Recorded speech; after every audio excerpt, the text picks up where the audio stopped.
Sometime after the outbreak, after Harold saved his precious Lori, he recalls a moment when driving south, had to make a small pit stop when happening upon this kid who just blew off a woman's head with a shotgun, right after saving her from being raped by an infected clown.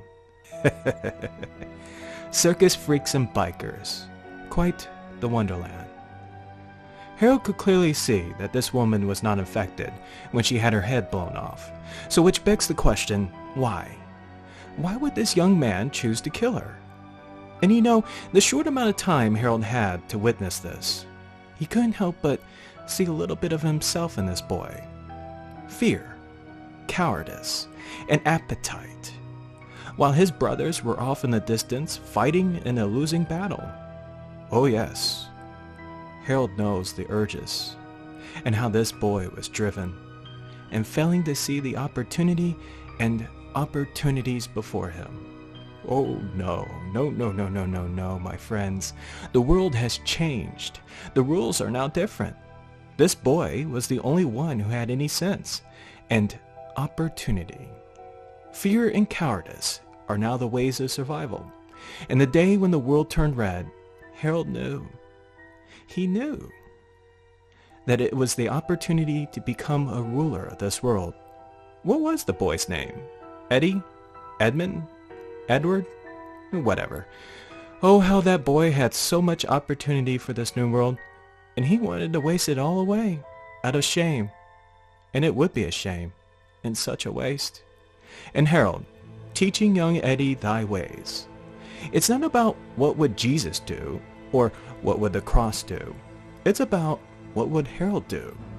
Yes, what would Harold do? Young man, it's about what would Edmund do, and how easy it was to coerce this boy into believing that he must fuck that nice piece of ass he just killed. But if Harold were to be honest about the moment, he could care less if the kid blew his brains out or not, or if his biker brothers were to find out what he did. Harold just wanted a taste of that amazing, fresh piece of ass before going on his way, off to live a happy and fulfilling life with his Lori, his lover, his soon-to-be wife, whose soon-to-be Lori lore. Who knows what happened to that kid? Maybe he's out there somewhere being a ruler of this world. Or maybe he got his brains bashed in when playing hero. Who fucking cares?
Into the now.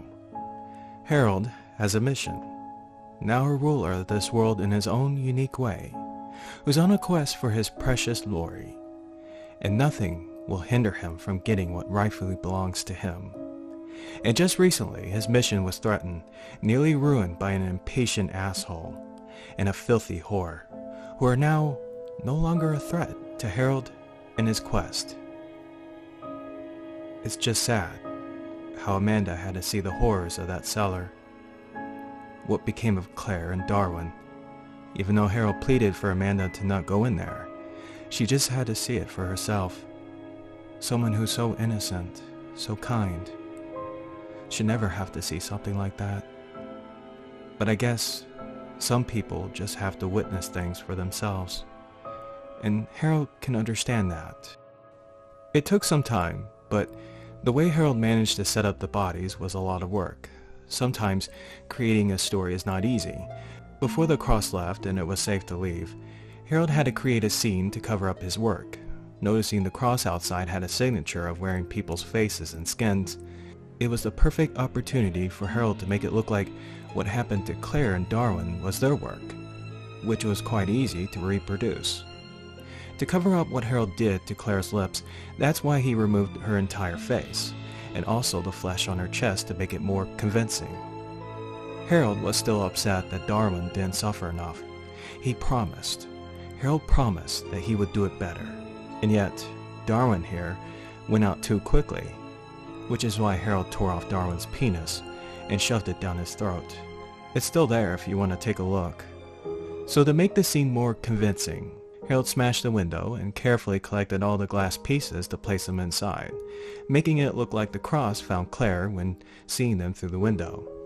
As for Harold, it took a while, but he managed to find himself a nice spot to hide in, crammed in the upper wall, to make it look like how he survived the attack and just wait until he would be found.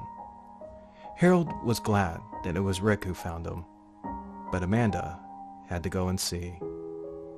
It really tore up Harold when seeing Amanda like this. But you know, later on, this pain, this rage within Amanda, will turn out to be a good thing for Harold and his mission. Grief and vengeance can be quite useful for something like Harold. The Skin Faces is what Harold called them. The group of cross that went through the town, and the ones that killed Claire and Darwin, who had the signature of taking their victims' faces and skins. Even though they left the city quickly, Harold was nervous when knowing how the Skin Faces were still nearby. They were useful, but not the ones that Harold was after. They were not the ones who stole from him. That day, when it happened, till this day, this very moment Harold regretted it when storming out on Lori. I mean, couples fight. It was normal. Harold was only gone for about 3 hours, and coming back to kiss and make up, only to find that the cross had found his Lori. They killed her. What they did to her. What they were doing to her. And she was loving it. She was fucking loving it when they were jamming that garden weasel into her wet, bleeding pussy. That filthy, backstabbing bitch was loving it. But no, that was not his Lori. That was not his Lori. That's the thing about the crossed. There's no second chances with them. However, Harold will be reunited with his Lori once again. It wasn't until 6 hours after leaving the town before Harold, not Rick, found another secluded farmhouse. And not only was the place safe, isolated, most of all, a stroke of luck when Amanda found out that not only did the place have electricity, but a collection of movies to watch. Been a week since the tragedy. The memory and details were now sketchy, which was good for Harold. But he didn't expect the emotions that would come when being in that farmhouse. You probably think that Harold Lore is a monster. Most times, he's convinced that he truly is one, something that was meant to rule this world. But there is a kindness to Harold, a love for people. Harold Lore is a man who has a love and care for friends. Unlike Claire and Darwin, people like Amanda and Rick, they're good people. And they don't deserve the pain of losing those who they thought were friends, lovers. And listening to Rick talking about Claire, confessing his love for her, and Amanda, who even shared her feelings with Darwin. Even though there was friction in their relationship, she still loved him. Rick and Amanda suffering from the loss of Darwin and Claire, and taking a heavy toll on Harold when seeing this, which is why Harold had to share something. Obviously not a confession, but hopefully something that will ease the pain. When the cross found their hiding spot in the cellar, it was Darwin who saved Harold's life when putting him in that wall to hide in. And if he had a weapon, if his leg wasn't so weak, if he could have at least done something. And Amanda, dearest, sweetest Amanda, who stopped Harold from his tears and sadness by saying how grateful she was to know that Harold survived. When she saw Harold alive, that was enough for Amanda to know that there's still hope. Harold Lore, and that heavy guilt he's carrying. A woman like Amanda, who reminds Harold so much of Lori, kind and sweet, who does not deserve any of this, who doesn't deserve to be in a world like this. A woman like Amanda, who deserves so much better. It'll be funny to know that some people are thinking that there is truly a kindness to Harold, that there is a love within him. No. That, my friends, is just Harold misleading you into believing that he's a good man. Like every other good man in this world is a dwelling monster, an inner Lore just yearning to be unleashed. You're a damn fool if you think that this is a good man who's straight off the righteous path and seeking a life of love and happiness with that special someone. Harold Lore is but a human monster who can sing amazing fairy tales, a man with selfish dreams and who's willing to seize any given opportunity to have those dreams being fulfilled.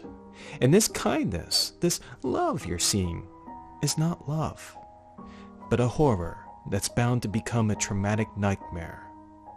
There is no love within Harold Lore, and there never was. Understand, my friends, this is his world. He is a monster. And you cannot imagine the sudden fear that Harold felt when he took first watch that night, the undeniable pain he felt when he heard it. Upstairs, the sounds of wet flapping, the faint moaning, the sounds of sex, filthy fucking between two animals, and like a child crawling to his parents' bedroom, looking through the keyhole. No. How? How could have Harold misjudged someone so badly? How could Rick be fucking his Amanda? She was literally writing his poem, and Amanda was liking it. Not Amanda. Oh God, not his Amanda. She was riding Rick like a bitch in heat, like a filthy whore. Harold could not stop the tears, the hurt, the immense rage pinting up, the urges. Not his Amanda. Anyone but her. And how Harold felt so lost. Maybe Amanda was distraught, both young and in need of comfort. Maybe she's not the smelly, disease-carrying whore. Maybe her vagina isn't filled with the spew of 1,000 blistering penises. Or maybe she is. Maybe that backstabbing bitch will love it when Harold goes right on in and yank that whore by the hair and scream when taking one more dick. Stuff that bitch before making her suffer.